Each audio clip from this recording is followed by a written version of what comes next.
How is it causing a reaction in my body?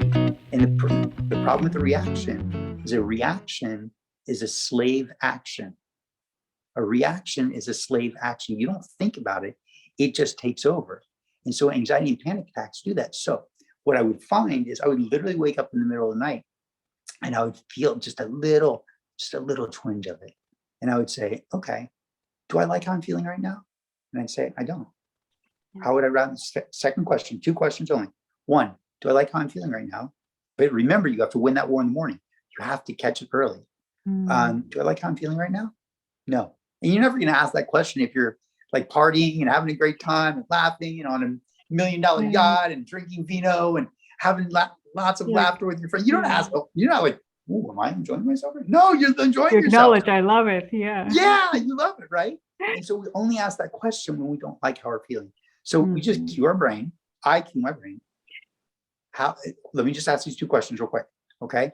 Do I like how I'm feeling right now? And the question is always answered with no, right? Then the next question is, well, then what would I rather feel instead? And when I say, well, what would I rather feel instead? I go, oh, well, I'd rather feel.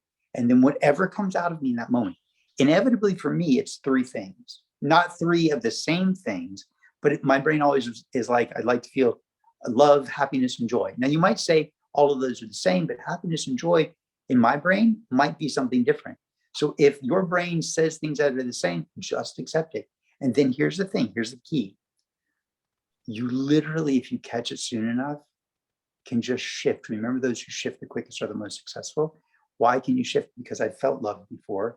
So it's like a summer cottage that I'd been to, every summer for 50 years, right? I felt happiness before. So I don't need somebody to like help me figure out how to be happy. I felt joy before. I don't need, an instruction manual or a book to teach me like the steps to become happy. I just go, oh, well, I'd rather feel love, happiness, and joy, because I believed my mom, and I believed my mentors, and I believed my teachers when they said, you control your emotions. That's beautiful. And because of that, when I simply ask myself, what would I rather feel? A, B, and C, I go, okay. And if I've caught it soon enough, I can shift. If I haven't caught it soon enough, Lucy, the practice is to teach yourself to become empowered. And I usually go through 3 simple steps that I can talk you through if you want. Can we pause for a moment? Because there was of course, I just get excited. That's why I was pausing. I just needed to finish the second question. The first question that I had was actually about questions.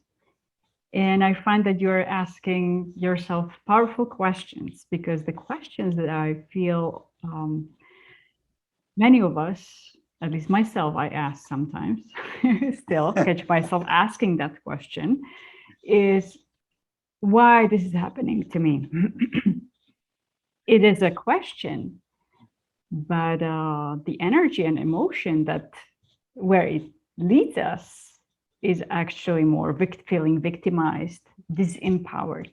Yes. But your question is a simple yes, no. The first one, do I like how I'm feeling right now? Basically checking discernment, not instead of judgment, but discernment. No, why am I feeling like this right now when I shouldn't feel?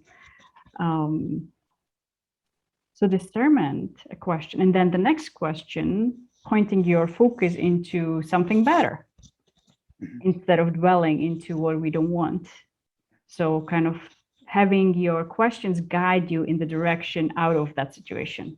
Yes. Seems like. So how would I want to feel instead? Lucy, we can never make a decision if we're not empowered. If we ever make a decision from a disempowered place, we're never satisfied that it was the right decision. Even if it turned out well, there's always a part of our brain that's going to say, I wonder if that was the right decision. Should I have done it differently? Right? So when that's empowered, a question. Yeah. And when you're empowered, all of a sudden there's that space where you go, nope, this is what I'm doing. It's reclaiming your power. It's resilience. So even noticing whenever we are asking our questions, whatever the question is that we are asking ourselves in our head, is it helping us feel better or is it making us feel even worse? 100%. And I don't even say better or worse. Okay. I mean, that's fine. Those work great too. But for me, I just like to say, do I feel more empowered or less empowered? Better or worse is fine too. But I want to live an empowered life because I know that every living creature needs power to survive. The rock outside my house has to have a certain amount of power to stay together. The tree uses photosynthesis. That's a form of power. Muscle, food, money, ability to make decisions and solve problems. These are all forms of power. So for me, do I feel more empowered or less empowered?